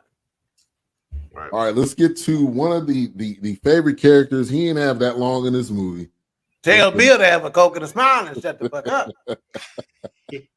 But his advice to Eddie Murphy about But the time he had in this movie, man, it was probably at all of 5 minutes. Arsenio Hall, man, killed it from beginning, from the time he stepped on. And it seemed like he was crying. He was crying from the whole time he was on. They didn't. The British didn't even give him a character name. It called him the Crying Man. He didn't have him. He didn't have a name. Yeah, the dude in the front seat that got shot had a name. It had to be Smalls because Tommy was his brother. So his last name, he had to be something Small. Well, again, that's a leap of faith. But I mean, a leap, but you get what I'm saying. His brother, Smalls. Maybe it's just me, but did anybody? I mean, I could be just making this up, but when Arsenio Hall and his crew walked across the street, did anybody get the Morris Day in the Times? Yes. Yeah. I felt like it was more. I felt that vibe, especially when he held his. He held his coat. The way he held his coat. I was like, man, he got the Morris Day and the Times going up. They intentionally, and I thought they did a good job of illustrating their gang and gangster with their wardrobe versus how Sugar Ray and Quick Now was getting around with their coat. When Eddie Murphy getting out with his trench coat is made out of this cashmere, freaking all white, deal. When they in these basic, trench coats, that's the old khaki material. You know what I'm saying? It's like exactly. They got the double breast suits, right? And so one of the funniest to this shit, man. Right. One of the funny scenes, they all got Tommy guns, and that one guy sitting there with that one. Will you quit shooting that little motherfucker? That's a classic scene too. Yeah, I don't know what that whole scene where you shot Junior in the back of the head. You made me shoot Junior in the back of the head. Quick. But you know what? You know what I liked about that scene? If you listen to the dialogue, he would say, "Hey man, he killed my brother to later on when he was crying, I know you had something to do with my brother getting killed. Yeah. Or you know something When about my brother getting when he killed. was at when he jumped through that window. Yep. Yeah. Well, they had him pinned down. Right. That was kind of cool. Like, yeah, because he had to think about it. Because Quick came downstairs in a white coat. You couldn't have killed my brother. Yeah. Right. You could have got especially cutting his throat. Yeah. Right. It would have been some blood spatter. Right. That's why I don't think my man Orenthal did it, but that's a whole that ain't Or some cast off. Orange juice. So when he said, "Oh, I'm tired of this," and then he got up and shot 3 shots, and he was like, "I know I didn't shoot them." And then when you look back, he had to look at his gun like shit. Yeah, he's like, wait a minute, I know I didn't shoot all that. Yeah. He just go pop, pop, pop, and got right back down. Then it didn't no more shooting. Hey, that whole sequence, and I mean him and Eddie, the vibe that they had, I would love to just. You broke my nose, man. I would love to just sit down with the two of them, man. I'm sure the stories and the comedy, and man, it would just be. That would be. If you haven't heard the interview with Kevin Hart interviewing Eddie Murphy and Arsenio Hall, do yourself a favor. That was right when Coming to America 2 was coming out. Okay, I was gonna say I thought I didn't watch it, but I saw. I'm about to watch that then. Yeah, it's probably ridiculous. It's the I remember Arsenio used to interview Eddie. It was always classic. Oh yeah. Oh yeah. And then Kevin get into talking about their friendship and the little rift they had for a minute, and the fact that Eddie kind of keep his people around and how loyal he is to his people and all that kind of stuff. And also they had a rift. The kind of money they had for just the hot second. I didn't know that. Yeah, 4 minutes. Oh yeah, no. That's why it's worth checking that interview out. Kevin Hart interviewing him. You could tell something was there. I mean, even with people would ask like, "Oh, is Eddie Murphy and Arsenio Hall going to come back?" And even when they asked Arsenio Hall, "Will there be a sequel to Coming to America?" and Arsenio Hall was kind of like, some things don't need a sequel. There's no need to kind of go into. But of course, Eddie Murphy had other ideas. But you can tell if you catch a few interviews before they came back together. You can tell there was some kind of, hey man, we got a little. And Arsenio. Let me try to put it in today's context. Arsenio is no Charles Barkley. Charles Barkley can stand up to somebody like Michael and say he got my number, like he did in an interview the other day. Yeah, Arsenio ain't got that kind of cachet. No. And to be honest, they could have done without Coming to America too. So maybe Arsenio was right. Shout out to Ben. or if they would have did it 20 years ago. But anyway, that's they shouldn't have did it 20 minutes ago. Check out that episode. Shameless plug. We did Coming to America 2. Well, I don't know. That was about a year ago. Check that out. It wasn't. And still, Wesley Snipes' performance. Wesley Snipes' performance in that is one of the best singular performances we've had in any movie we've done. And last minute preparation. Otherwise. Yeah. Now, the Eddie scene where he's in the bed waiting on Jasmine Guy. That was that had to have been a copy of the Coming to America scene where he's like waking up and he's kind of laying on the bed. I had almost like a flashback that was him. So I don't know if y'all had that same. Say the scene again. The scene where he's kind of sitting up halfway in the bed waiting on Jasmine Guy. Oh yeah. That exact scene looked like when he woke up and Coming to America. When she left, when Robin Givens' character left him in the bed after sex, to where the roles were reversed. So he felt like he was just used, Yeah. Right. Yeah. Hey, that was a good scene. All right, so I'm gonna kind of fast forward a little bit, but the scene with Lela Rochelle and Lela. See, he thought he. Let me say this. Let me let Willis regain his focus for a minute. But when I say before he said a name, he knew I'm finna. It was about to be wrong. I'm finna fuck his name up. But let me just say this quick enough and just hope Doc stupid ass is distracted and let me make it. Well, no. You're not invited. Say So it what's again. pronounce the last name? No, say it again. Rochelle. There's no L's in it. I know. It ain't no L's. It's Roshan. Leela. Rosh- Again, I may not be saying it right, but I'm a damn hell of a lot closer than you. And Leela think you're saying Rashawn it is how. I think you're saying it perfectly. Shit. Woo! He tried to spit that shit so quick and move on. Yeah, exactly. Hey, he was like John Travolta when he was trying to say that name on that award show. Comfort be talented. Nina shut up by the side of me. Yeah, he was trying to say, I forgot what her name was. Dina Menzel or Dina Menzel. Yeah, he was trying to say. Side note: John Travolta looked like a serial killer with that bald head, man. He don't look right. Yeah, he don't look. He need to get a wig or toupee or something, man. That dude rocking that Layla. Yeah. Well, that dude. All right, I interrupted you about Layla. So go ahead. Yeah, all right. Yeah. So, the scene where she's coming on to the guy that was, I forgot what his name was, the one that was delivering. Yeah. Richie. And when he calls home, that's maybe top 3 of the. You know how many times brothers sitting around with other brothers either playing dominoes or standing on the corner drinking or sitting on the stoop where they don't say it that line.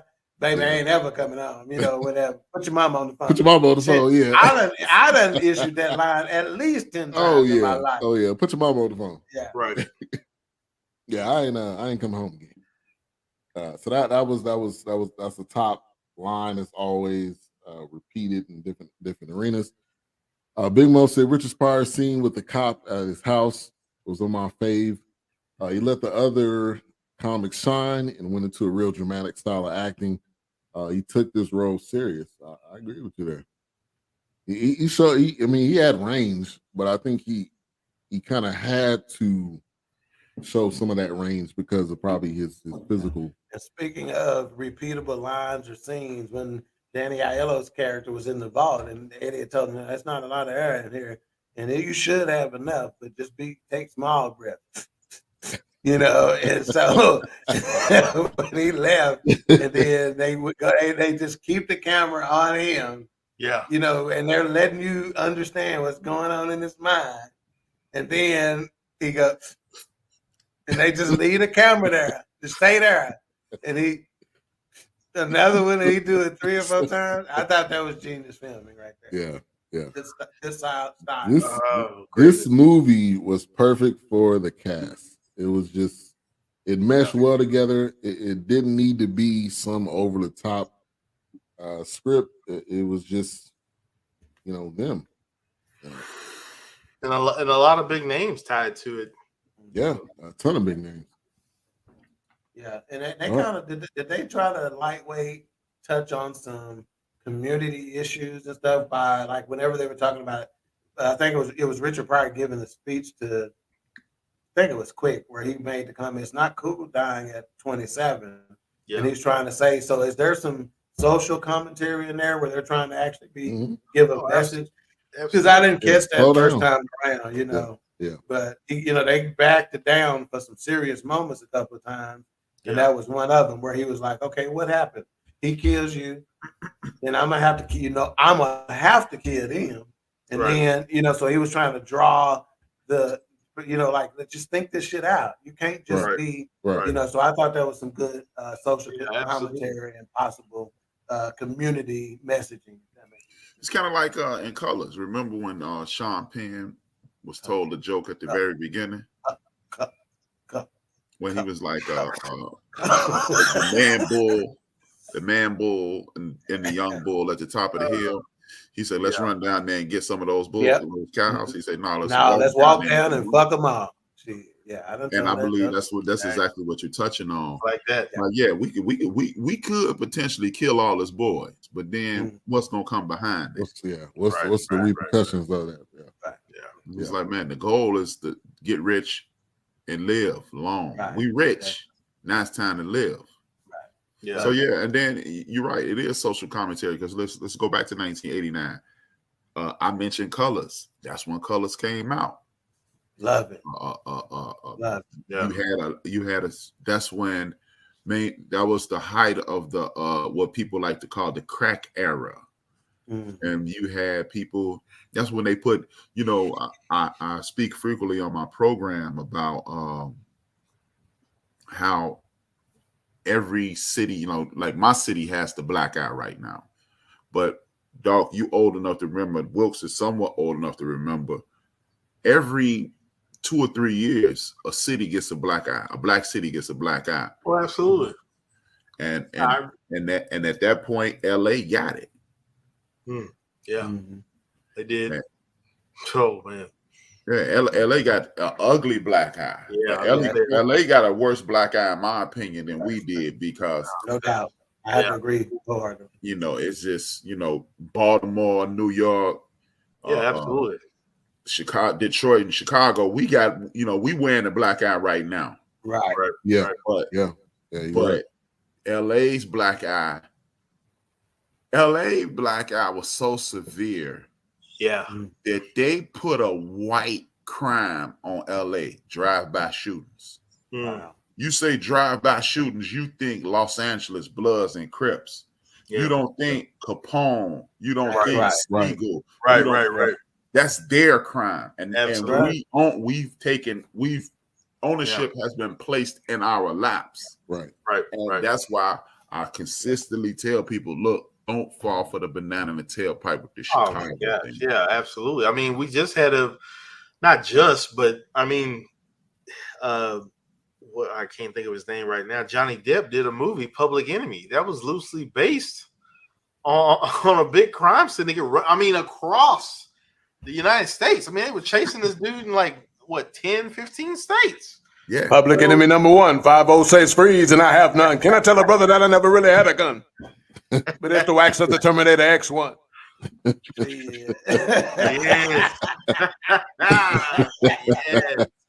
Come through. Hey, it's funny when A-Trap disappeared into the sea. Right. Yeah. Gone. All right, we gotta get the mic ratings, man. We over. But let's get to some final thoughts and our mic rating for Harlem Nights. We're gonna go to Wilkes first.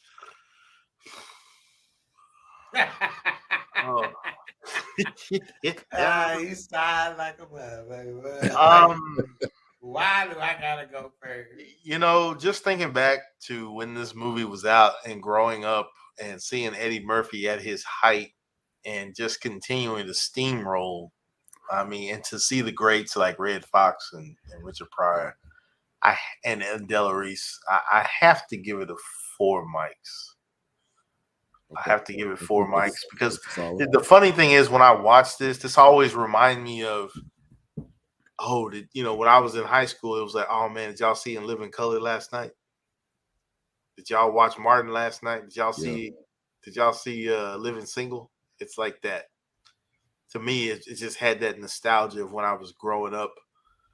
We cut the AC off, opened the windows, the air was good, it was, had a nice breeze.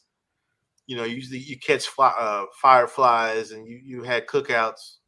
This was that movie. You remember the posters of the commercials. It just takes me back to those moments because I remember these commercials. I remember the vernacular and the nuances of these conversations, which when I saw Red Foxx and Della Reese, like I said, listening to them banter back and forth, that was in my family. I heard my uncles talking to my aunts like that. I heard my aunts talking to my uncles like, they play y'all really love it? Y'all love each other? Y'all, what the hell?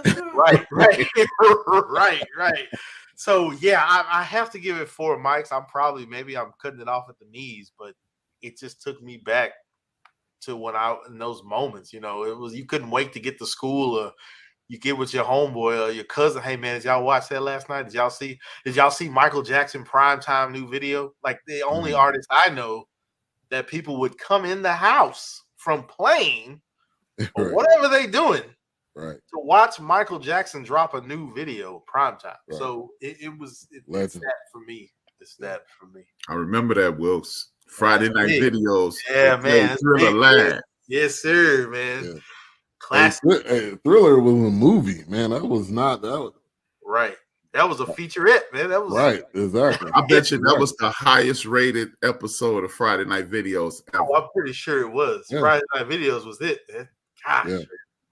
All right, A-Trap, you're already talking. So I'm with Wilkes, man. I'll give it a 4. You know, the funny thing was, as much a bigger Eddie Murphy fan as I am, I was looking at it going, this dude Eddie Murphy couldn't act back then. Just funny. I was like, this dude was Black Elvis. He's just funny. Yeah. But yeah, man. When you watch these movies, at the time, it was just flat out. This is the beauty in our program. Notice I don't call it a podcast anymore. That's intentional. This is a beauty in our program. We're watching these old movies. Shout out to Bonita, because remember, Bonita Whitfield is the reason we do the throwback movies. Yes. Oh, right. Yeah, she was the one that brought that up. Yeah. And it just, this is the only program, I believe, in the United States of America that focuses on our programs. And when we watch movies, when we review movies like this, it really gives us a chance to embrace our culture. And as I've said several times, the genius of Eddie Murphy, Wilkes, and I, it took Wilkes to Friday Night Videos. It took Wilkes to 8, 9, 10 different things. And I was doing the same thing because me, Big Illinois, and my man Draz, we did everything together. This was the highlight of me, Big Illinois, and Draz's life. Yeah. This is where, you know, we were 3-4 years into it. Well, we added Draz in 86. Me and Big Illinois had been rocking since like 81. And this is when our relationship galvanized, and we have been inseparable since. This is, and I know Big Illinois gonna kill me for this. This is when Big Illinois used to run this lick on Draz. He did this on I'm Gonna Get You Sucker. He may have done it this. He'd be like, hey man, because Big Illinois younger than us. So he played the little brother well. So he would go, hey man, I'm gonna need some help getting in the movies. Yeah. And it was $5 to get in at that time. We get to the door to the movies. Draz turned to Big Illinois. He said, how much you gonna need? He said $5.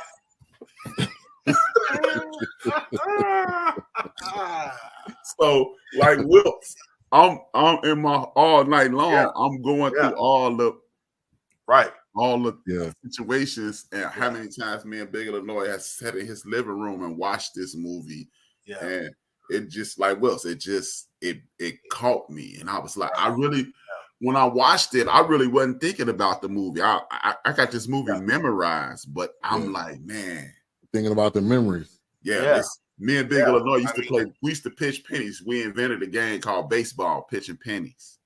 Yeah. So it just took me back to my whole, just walking me through my life. So yeah, it was dope. And I just want to piggyback real quick off of A-Trap. I know Dog gonna drop some dimes here, but it's just like when as a little kid, like when this was coming out, when this was out, I remember going through South Dallas and seeing those, Newport and Cools. Those billboards, those Coke billboards, you saw black people on these ads. Yeah. Soul Train was still putting us out there. It's just, I remember going to South Dallas. I remember going to Fat Burger. I remember going to these different places.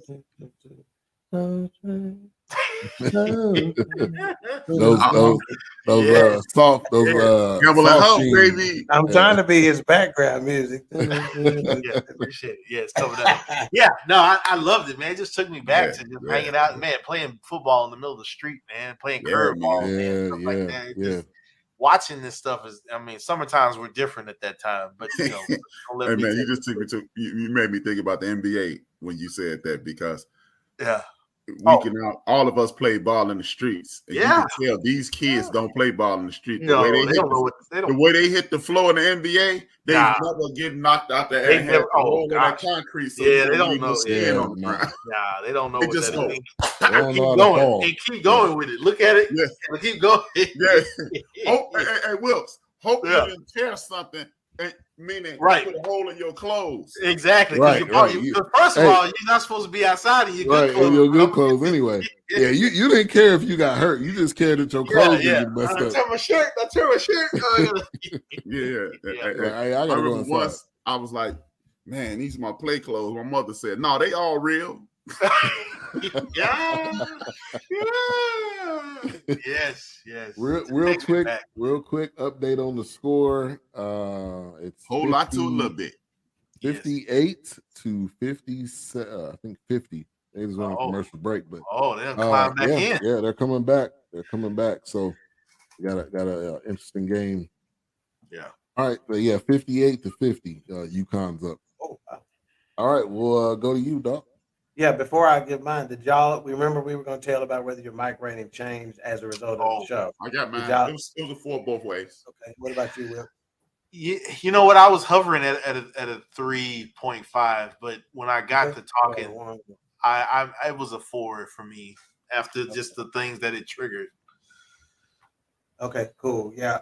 So I like to give some other ratings before I give mine. So IMDb gave it 6 out of 10. Rotten Tomatoes gave it 27%. This is low on Rotten Tomatoes. Google users, 78% of them liked it. My initial mic rating, let's see if I can put this here. 4. Yep. And my new mic rating, 4. 4 mics. It stayed the same. I didn't go up or down. So I think 4 is exactly where it needs to be. I really like kind of the way they mix the old school nightclub, after hours, speakeasy vibe, but they still like the way they were. And I know scoring and ranking and all that been around for a long time. Like it made it seem like their scoring and ranking was a little bit more modern than the rest of the scene. It's like they were scoring based on 1989 standards, but the movie was in the 20s or 30s or whatever. Right. But yeah, I thought it was a solid joint. And another time thing, Wilkes, remember when they were walking out to the fight, it looked like when the time passed and said, how's the family? That's right. Yes. That's right. Yeah. I forgot about that. Yeah. So many small things, man. And the movie was hilarious, man. There's so many lines that we remember. There's so many people in the film that that gave us so much comedy, period. Right. We think about all of the people in the movie. And so initially I had it at a 4.5, but kind of after talking through it tonight, I'm gonna give it a 4. So I think it's solid. I don't think it's at the 5 mark, but I do think it is. And to answer the question, it's definitely a top 10. It's definitely in the top 10 Eddie Murphy. Yeah, that's pretty interesting. So we got 2 that started at 4, ended at 4. We had 1 that started below a 4 and came up. We got 1 that started above a 4 and came down, giving us a unanimous 4 Moses Malone. Mike movie. 4 Mike for the Fourcast. All right, so let's see what's coming up tomorrow on End of the Bench. It's this thing called the Parental Bill of Rights. Oh man! And they are actually a plum fool. I'm going to warn people to. I'm gonna warn people to be active. Go around the swivel, your head on the swivel.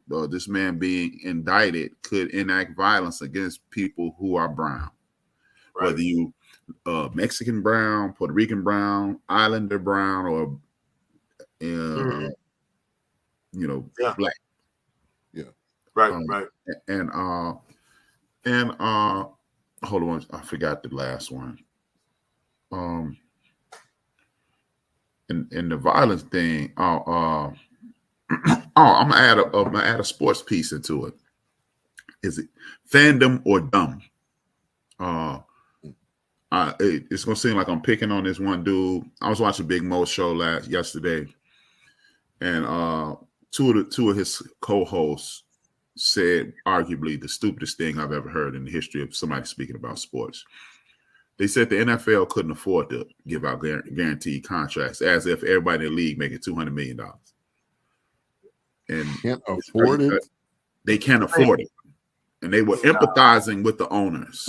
Nah, come on, man. The owner's $1 billion. Well, most owners are billionaires. What you talking If it wasn't a salary cap, they would spend more money. Think about it like this: the salary cap itself is a joke. The salary cap is literally like me hitting the Powerball and then telling my old lady, "Well, we can only spend $100,000 a year. I know I just won $300 million, Right? but $100,000 a year all we can spend."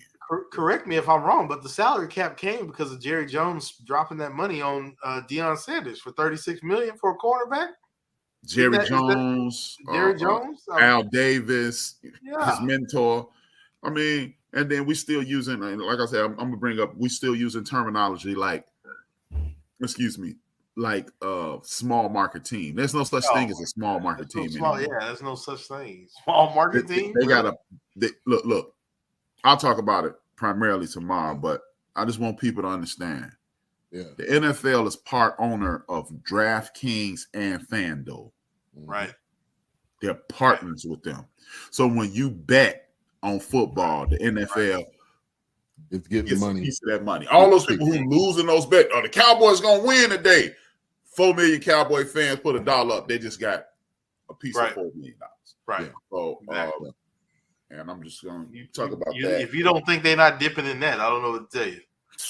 Yeah. Right. I mean, Jerry Jones bought the Cowboys in 1989 for $74 million. In 1996, he gave Troy Aikman an extension for $74 million. Right. Yeah. That says it all. And now it's worth multiple billion. I don't know the exact number. Yeah. It's because I think it was the Commanders. I think they got $8 billion, so it's gonna, or $7 to $8 billion. So I think it puts the Cowboys probably at 12 to 15 at least. Easy. If the Commanders worth 8, the Cowboys worth 12. Yeah. Right. Well, double maybe. Yeah, maybe even 16. Yeah. Because he owns the land around there. He owns the buildings. Right. Yeah, he owns Frisco. Yeah.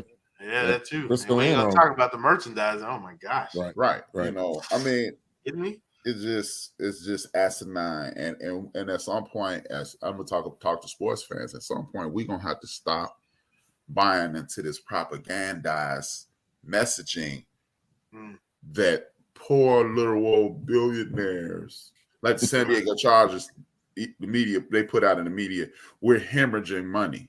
Well, you know what? A corpse can't hemorrhage anything. So that means you have it to bleed it out. Right. Exactly. Right. So I don't want to hear about, are you paying the Rams rent? But everybody in the league, look, I got so much to talk about that tomorrow. And I'm dedicating the show tomorrow to my late father. He has been dead officially 53 years tomorrow. Wow. So, rest in peace to John Boy, a.k.a. Rooster. R.I.P. All right, Queen, Theory, and King tomorrow. Risky Forever. Ronald Risky Forever Brent will be on the podcast tomorrow. He is the gentleman who drew the insert for Tupac's All Eyes on Me CD, and he did the infamous, iconic Machiavelli art cover, CD cover with Tupac on the cross and whatnot. So he'll be on tomorrow talking about that, some of his background, and just kind of giving some advice to up and coming Black artists, and talking about some of the struggles that he has and that kind of thing. So it ought to be interesting. Cool dude. Awesome. Yeah, should be a dope interview tomorrow. Looking forward to that. That's on Queen, Theory, and King and BS3 TV on Roku. And then End of the Bench is on End of the Bench Media, and that is on YouTube as well. So make sure to tune in and check out both of those shows tomorrow. 6 p.m. for End of the Bench, and then 7 Central for Queen, Theory, and King. All right, and next week we are coming at you with some more Queen Chandelier, which is on Netflix. one of the queens of comedy, so that should be. I watched a little bit of it. I haven't watched all of it yet, but that should be dope. She is. Morris Brown in the building. Oh, really? She went to Morris Brown? Yeah, I've seen some more in Columbus, Ohio, with Mike Epps and a couple other comedians, and more again. I'm really getting ready to put her in this category. I have not seen this yet, but I'm really getting ready to put her in the category of best female comic of all time. Seriously, she's getting that close as far as I'm concerned. She's inching up there. Who's not trying to be funny, but who would be the contender? You got some old school cats right now. That's because as far as I'm concerned, a lot of the new cats, but Lunel is up there, in terms of popularity nowadays.